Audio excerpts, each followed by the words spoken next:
Welcome to another episode of Stay Paid. I'm Joshua Stike, along with Luke Acree. I am here.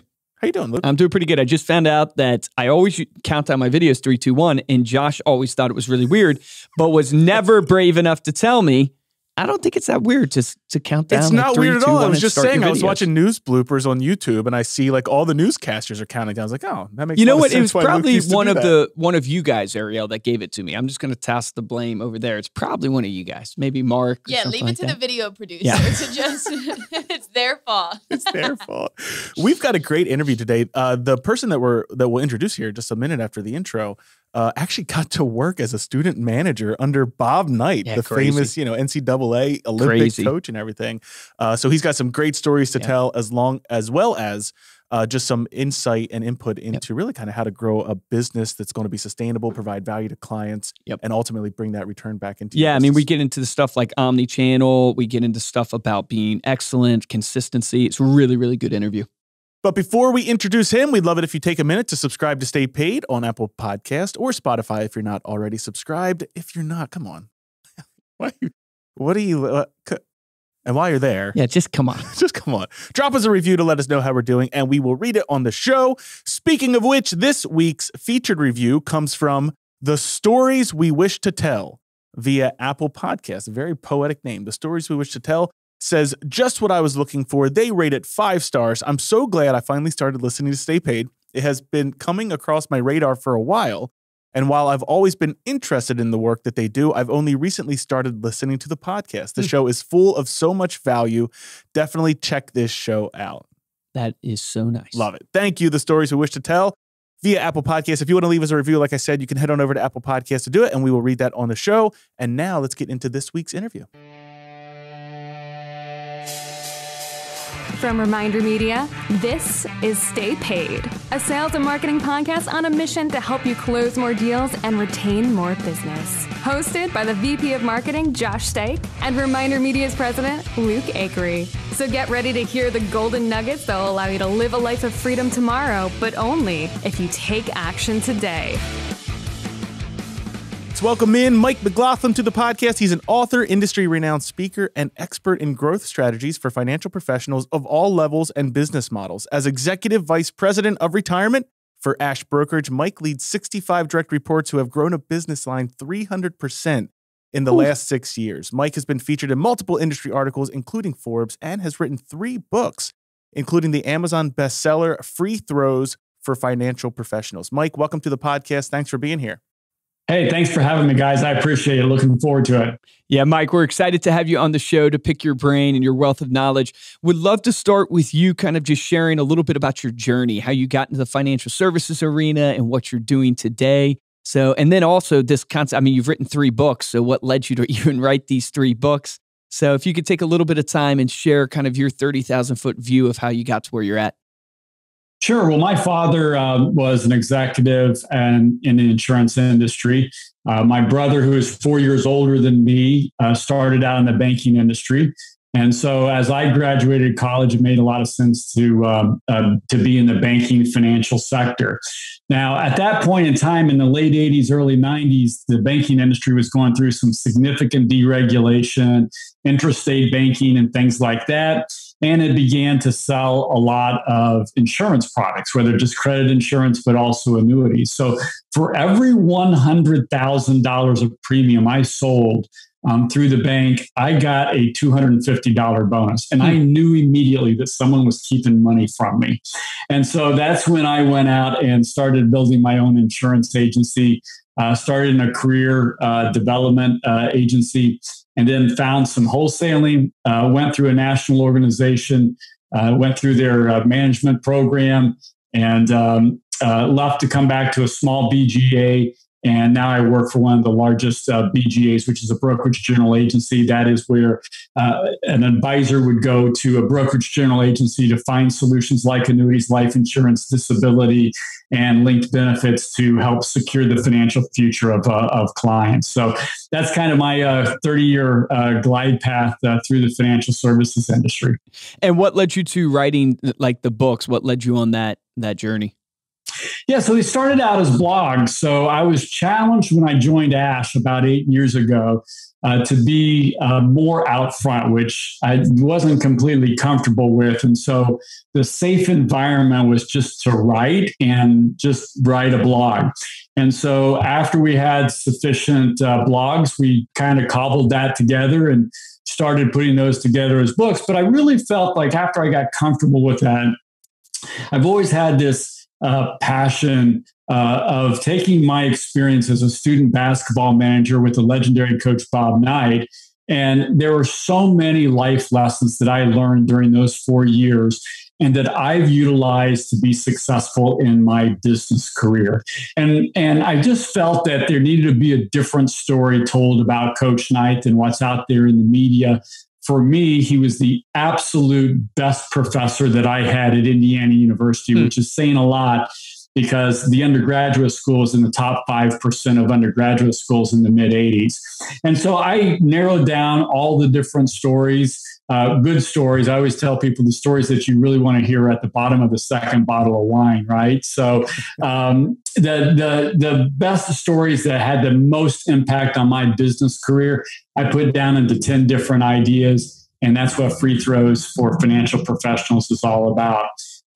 Total revenue of that book goes to a scholarship fund that my wife and I have set up at Lawrence North High School, where I graduated from high school. That's awesome. And we fund a full tuition scholarship for a student manager of any sport, male or female, as long as they've been a varsity student manager for 2 years, have a minimum a GPA, and get a recommendation letter from their coach that they were there for practice and games and performed well. And every May, we're so thrilled to go down to Indianapolis and give away a scholarship. So it's kind of a work of love for us as well. I love that. That's awesome. Can you talk about some of the principles that are included in that book? You talk about this idea of long-term business success, which of course is what everyone's kind of going for from the standpoint of living that life of freedom, right? Kind of setting up some long-term success. What are some of those principles you talk about there? Yeah, they're very closely aligned with The Go-Giver of Bob Berg and John David Mann's best-selling book, and things about bringing value to the table. And there are different elements of value. One is excellence, and also that of consistency. One of my favorite stories in the book is my love for numbers began showing as a student basketball manager early on. I would try to run up and keep stats. And keeping stats at Indiana was a very complex deal. It took 3 student managers to keep stats. We had the normal free field goals made, field goals missed, steals, assists, and the slash marks that you would be accustomed to.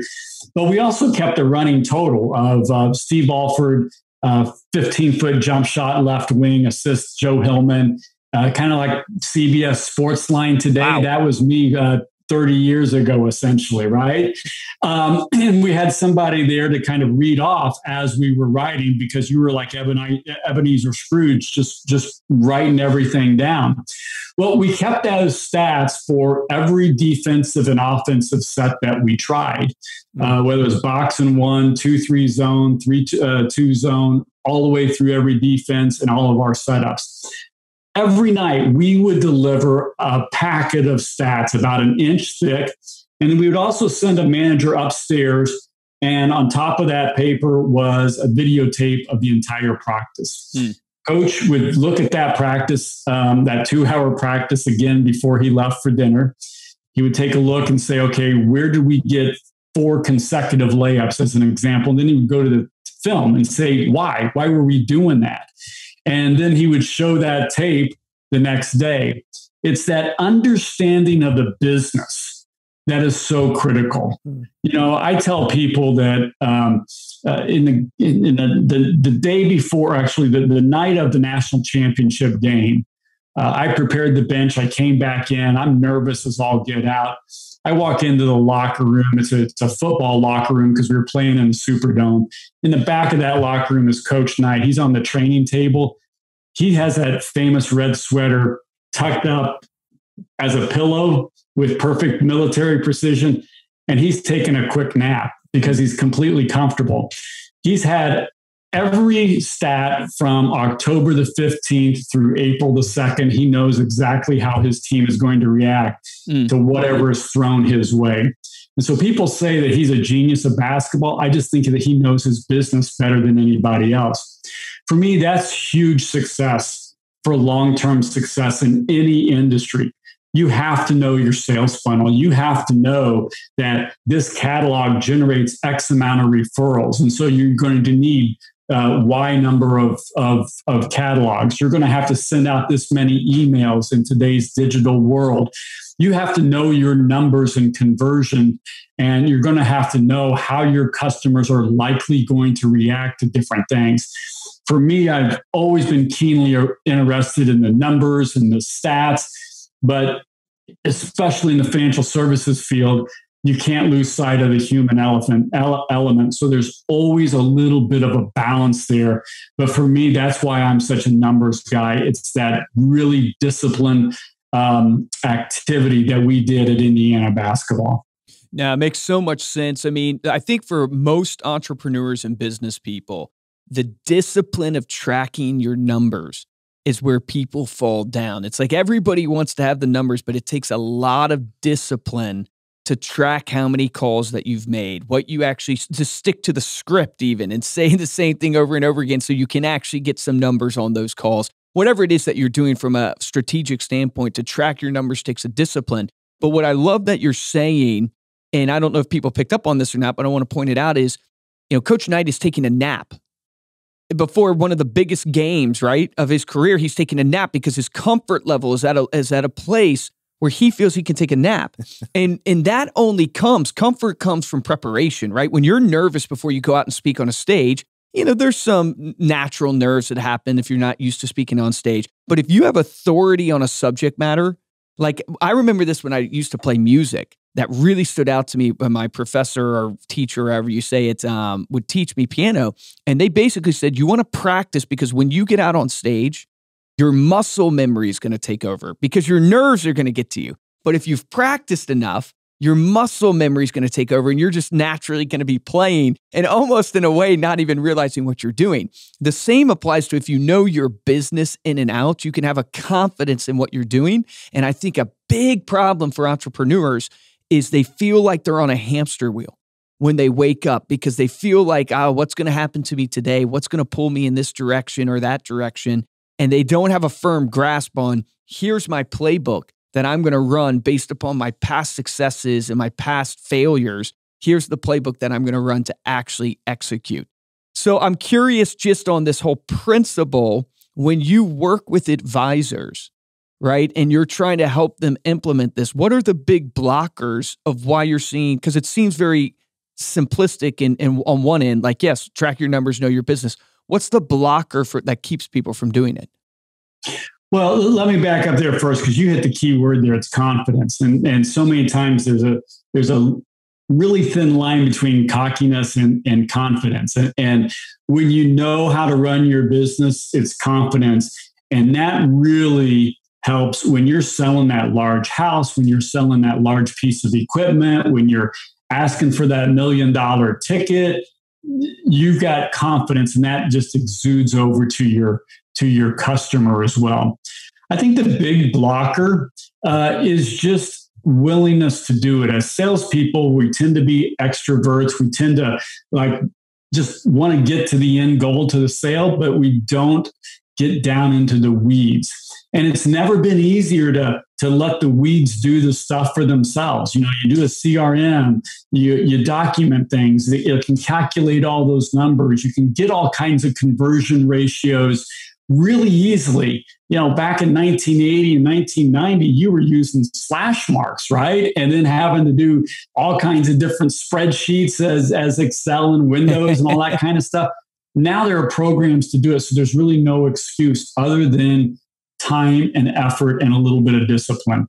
I am a huge believer, and my business coach busts my chops all the time about this, about time blocking. You just have to set aside 30 minutes the first part of the day. What do I need to do? Or 30 minutes at the end of the day. What did I log? What do I need to log? And then you take a look periodically at what are my conversion rates. Then you have those benchmarks of saying, you know what, this really did work. I got 35 referrals off of this catalog. Like, why don't I invest more money into that? And then it becomes an investment versus an expense. Because if you know some outcome, it's an investment. If you don't know what the outcome is, it's probably just going to be an expense. That is such a golden nugget. I've never heard it phrased that way. That is really good. And the time blocking, I just want to point out, one of the things that I'm practicing right now is, I guess, the eat the frog mentality, which is do the hardest thing in the morning. Because a lot of times, like, we like to think that we're always going to be focused. We're always going to have a great day. But most of us know that somewhere throughout the day, we get off track and we end up at night going, man, what happened today? What did I accomplish? But if you eat the frog in the morning, you do the hardest task first, whether that's making your phone calls, whatever it is, then at least if you got off track, you accomplished the hardest thing for your business that moves the needle forward. Yeah. I always talk to my staff also. I'm a big believer in biorhythms and just natural energy. For me, I'm up at 4:30. I'm running early. I'm kind of like you. I want to get my worst task out of the way like by 8:01 so that I can do the productive stuff of the day. But some other people are exactly opposite of me, so I don't mandate that call scheduling that way. If your strength and your energy level is after lunch, man, do your toughest task and your most high generating revenue task around that time. You want to dedicate your best time to your best revenue activities. Love that. Speaking of some of those activities, before we got on the podcast, you were talking about this idea of providing value to clients. Can you explain a little bit about the benefits of that you've seen from your advisors, and then what you're coaching people on doing? What kind of value can they be providing? Well, I think value can come in a lot of different ways depending upon your target market. We are Story Brand certified guides as well as go-giver coaches. And really delivering value is all about the excellence that I spoke about, the consistency of delivering that, showing some appreciation, showing some empathy, and then just, making sure that is delivered across all channels. That can be done individually. That can be done through digitization now. That's what's nice is value can be delivered in so many ways. And today, especially as we come out of a global pandemic, I'll give you a good example. Our viewership of recorded videos went up substantially when the pandemic started. Mm-hmm. Anecdotally, what we found is that you have mom and dad working all day at the same kitchen table because they weren't set up for anything. Kids are running around doing homework. The dogs are going crazy because people are in the house all day, right? And then they would settle back in and they would watch the webinar in the evening with a glass of wine. And we just had to be able to be in different places at different times. And video technology, all kinds of different Facebook advertising that we've done. It's just delivering that same value, but you just have to think about it in a different channel and multi-channels as opposed to one channel being you face to face. Is it all educational content? All educational video content?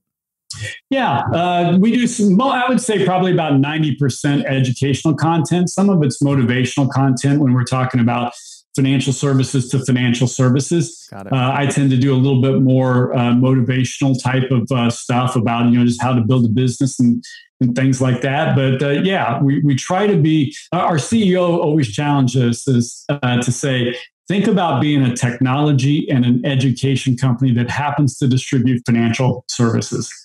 And so that's where we've kind of taken on that educational edge of just how do we do things different? It's really imperative that all Americans and their advisors behave and act and think differently about retirement today than they did just 10 years ago, because the game has changed. Game has changed with the financial crisis, with the pandemic, with more monetary and fiscal policy than ever before from the federal government, which not a political statement, an economic statement there. It's duly needed, but that also means a huge tax increase down the road and in huge inflationary practices. So you just got to think differently than what we have the last 10 or 15 years. Yeah, I love one of the things that you're touching on, and I think from a marketing standpoint is critical for everybody to grasp, is this idea of a multi-channel and this idea of being where your clients are. And Josh and I have kind of always put it into the word frequency, that just like a radio station has different frequency levels, and you might enjoy country one day, you might want to listen to a little bit of hip hop. I don't know how many people go from country to hip hop. I do. But, you depending on what mood you're in, you want to tune into a different frequency, right? And I think where a lot of us fall flat, and I think it was driven, if I look at it, I think the reason why our marketing is so one-dimensional and one-channel based is because technology wasn't at a point where it was easy to do multiple channels and for you to be on multiple frequency levels. Now, technology has made it, there's no excuse for you in your business, whether you're an advisor, real estate agent, insurance agent, where you shouldn't be on a myriad of different frequencies. And what I try to encourage people is like, hey, you should be video content. You should be on social media. You should be in an email inbox. You should be on their coffee table if you can be on their coffee table. All these frequencies, because you're going to hit people at different points where they want to hear that. Maybe it's a podcast, right? Because some people listen to our podcast. I was listening. Some people, we think there's people out there listening. Whoever you are, we thank you. But here's the thing. I was listening today, and I think this drives the point home. I was listening to a podcast with Ed Milet, and he was interviewing a guy that's basically really popular in producing TV shows, ad agencies. And one of the things that they were talking about was Ed Milet is doing a pilot for a TV show. And he goes, this is going to be great. It's going to really build my brand. It's going to reach a lot more people and grow my audience. And the producers basically told him, hey, it's awesome, but you actually won't see any crossover. They said basically what they have found with like TV versus like podcasting is the crossover doesn't happen. It's literally people who watch TV shows watch TV shows, and people who listen to podcasts. And so this idea of multi-channel is so you can reach people where they're at, and you really need to be applying it to your business. And the best way to do it from a content perspective is what you're laying down, Mike, which is education. How do you provide education to really draw people in? You had mentioned this idea of thriving in this new era, this new kind of economy, this new state. I'm curious to pick your brain because there's a lot of talk out there of financial advisors and the value that they bring, right? And you see this on the real estate side too, the value that a real estate agent brings with technology and the automation. And I can invest my money on Robinhood. Like I was looking at Robinhood today for crypto, right? Can you speak a little bit to how an advisor or a business owner should be adapting to where they don't get replaced by technology? Yeah, well, I will tell you that a lot of financial services, their value will really come into play when we have a little bit of a dip and people on Robinhood, like you, are calling them and saying, "What should I do now?" So that's when the real value comes out. No, seriously, I think that one of the things in my space that I talk about is that our value is driven by accumulating wealth. There's a huge baby boomer generation. They put in money in 401ks. Assets under management, let's control asset allocation, that type of stuff. Well, technology has allowed the consumer to do that with risk tolerance tests, things like Robinhood, Mint, that becomes marginalized. In fact, there was a survey by Gallup and Harris poll that today Americans only value asset allocation services at 30 to 40 basis points, or 0.3 to 0.4%. Yet we're trying to charge a full point. And so in order to charge that full point, you have to add services. You have to add the client experience. You have to be thoughtful about how you're bringing clients in that repeatable process. But more importantly, I think that the future will be defined by how well you plan income. We're having this huge shift. And we always talk to people about, if you want a high performing practice, you want to grow your assets under management, you want to have a pipeline of quality prospects, but you want to remain relevant and the greatest shift from the workforce to retirement that we'll ever see here in the United States. So being able to transition that big bulk of assets into a healthy stream of income that you can't outlive, that's going to be critical, and that's going to be the value. We have a proprietary income planning software called Journey Guide, and it will show a client that we can make a difference by 15 to 22% in income using some of our annuity products.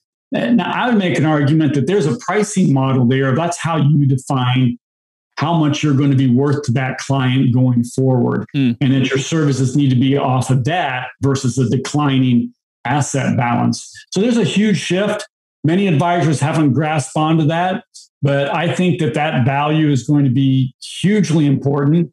And then you start thinking about all the other value generators, about that repeatable process, about how do you bring people in, and that repeatable process, and how you monitor and keep people up to date on all of their income plans. Those are things that make you more referable and easier to do. And again, you're touching people multiple ways on a prospecting basis. Yeah, I think what I've always been encouraging people is like, look, one of the biggest factors in anybody ever using you is the factor of trust. Like, they want to feel like what they're investing in, what they're doing, they can trust it. And you play such an essential part. And I think what builds trust in the minds of like a prospect or client has so much to do with what you're talking about, this experience that you create, this relationship, as you almost call it, that you would create with your prospect. And technology is just a medium of distribution. It's just a medium that it's an enhancement. It's a tool. And of course, you can go invest in crypto and stocks on Robinhood if you want to do that, right? But that's not what I bring to the table. I bring experience in a plan that you can trust in, that's been tested and proven, and I'm going to be with you every step of the way. It's almost like, we call them financial advisors, right? And it really should be real estate advisors. I mean, truly what you are bringing to the industry is the advice. Like, you're the advisor, and what you advise upon is your experience and your expertise in that industry. But I just think the argument is flawed that advisors are going to be replaced, real estate agents are going to be replaced, because I think the human connection is not going to be replaced. Maybe if we're out looking 200 years, I don't know the speed of technology, but maybe if robots get to the place where you cannot differentiate, but you're going to want that trust in the process. Terrifying sound. I don't know. It's going to happen. It's going to happen, guys. I'm saying it here. I want to jump back to the sports analogies real quick, because I think you have such interesting background there. You talk about this idea of a next possession mindset in your book. What do you mean by that?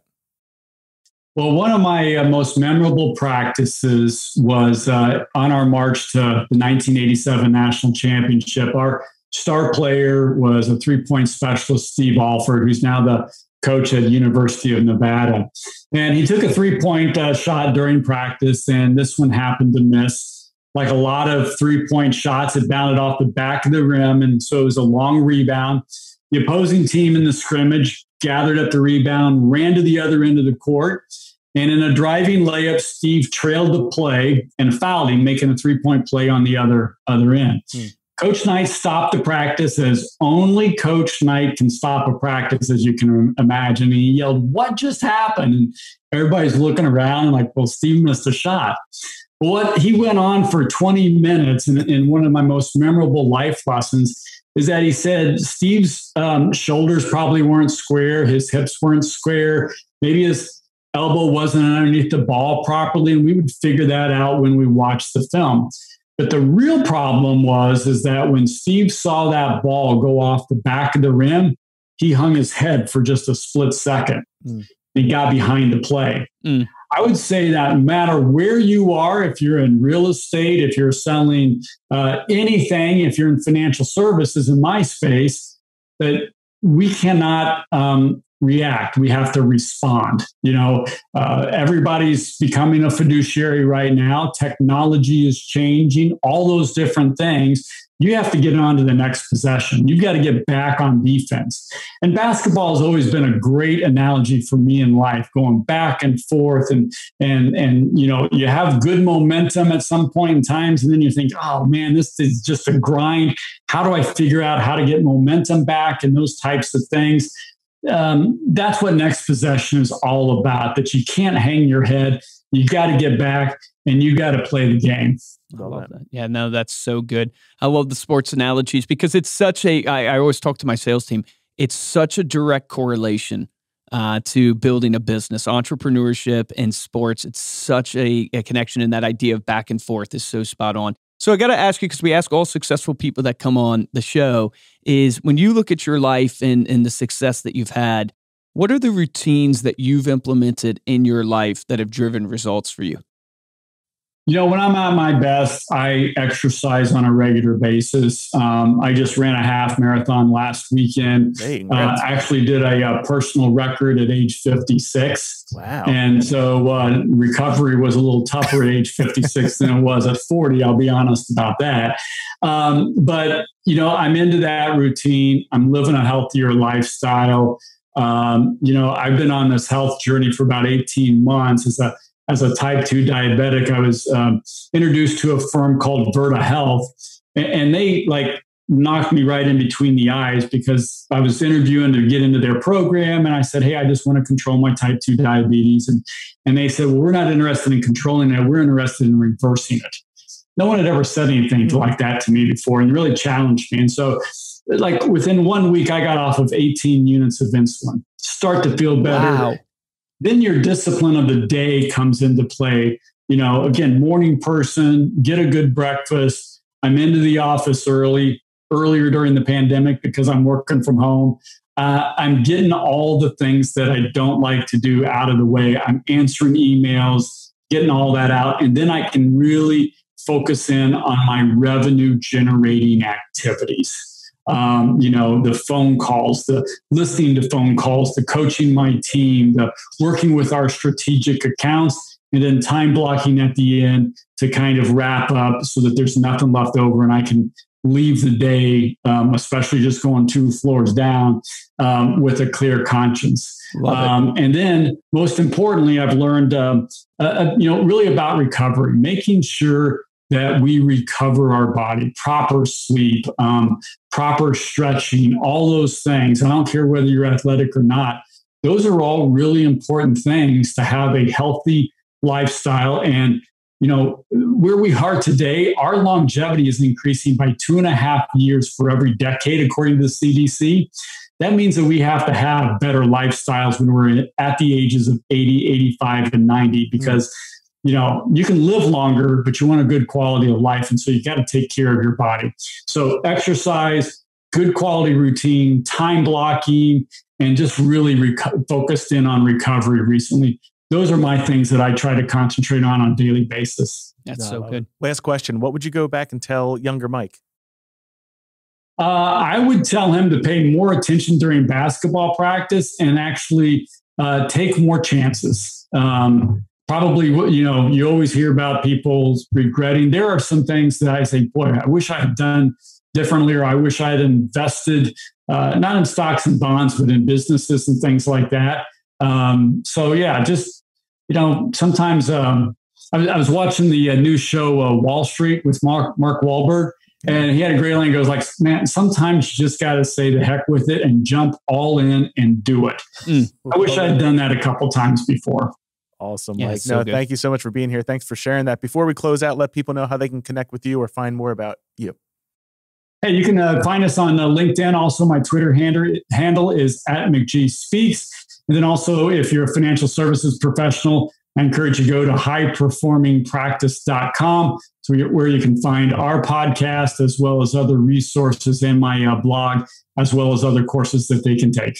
All right. Love it. We'll include all of those links in the show notes of this episode as well. You can get those over at staypaidpodcast.com. And while you're there, you also get the video for this show.